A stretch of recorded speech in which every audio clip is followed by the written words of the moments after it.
The Western United States is full of these tiny towns, and every time you drive through one, you just wonder, why would anyone choose to live somewhere this small? But before I tell you which one I wound up in and why, I'd like to introduce you to the kinds of people that live here. Because they're pretty special.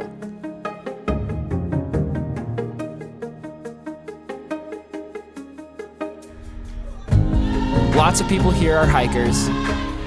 Others are artists. And there's certainly no shortage of photographers, which makes sense when you're in a place as beautiful as this.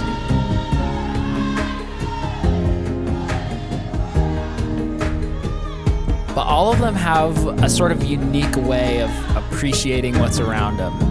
And my favorite thing is almost none of them take themselves and what they do too seriously.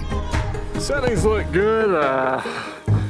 Drop the ISO, raise the f-stop. But out of all the amazing people I've met, no one sums up this personality type better than my friend Alec Simpson. He is ridiculous.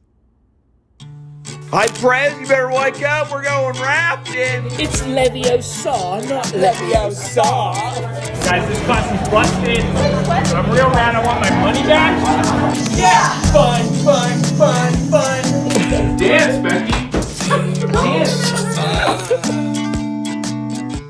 My parents had a house here for over 10 years, and we basically came for vacation every single year. The more time I spent here, the more I met very unique people that have kind of shunned the lifestyle that everybody else has. And a lot of people here, their focus is on being outside and going outdoors and doing crazy things in the mountains.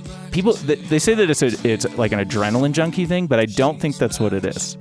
I think it's this being in the mountains, being outdoors, reminds people that live here that they are limited and that they are human, and that at any point, these pretty dangerous things that they're doing could kill them or severely injure them. I lived here for a few years, enmeshed myself in this community, and then I decided to move away and go get my PhD at the University of Edinburgh in theology. Being in that program made me quickly realize my limits in a different way, that we don't really know a lot, that in fact I know very, very, very little. It's a similar sensation to being here in the mountains. You look up at the sky at night and you can actually see all the stars, and you just are reminded about how small you are and about how your life is just this brief little blip in the history of millions and millions of years, and that you look at these mountains, and those mountains have been here for thousands and thousands and thousands and thousands of years, and they're still going to be there after you're gone. The world just keeps going around and around and around, and it's in the mountains, it's in this valley that you're reminded of those things constantly. People, when they come here, they're surrounded by all this nature, and they get out of that city life or suburban life, and then they are reminded that the world doesn't revolve around them, and that's like a healthy thing. And for myself, I've recently moved away to do my PhD program, but I keep coming back here, and I can't stop coming back.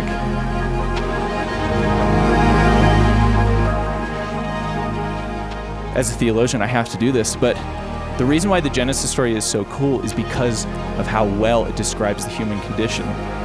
The tree, the knowledge of good and evil in the garden, is a limit set by God there for Adam and Eve.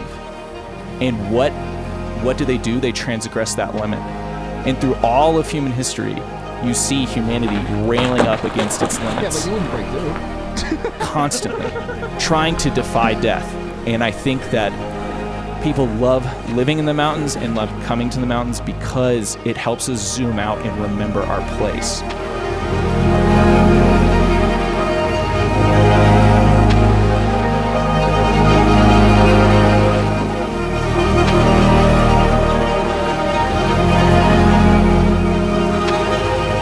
When I made the decision to move to Gunnison, Colorado, the question came up over and over again. Is the tiny size of this town going to be limiting? And something that Alec understands and has taught me is that it is.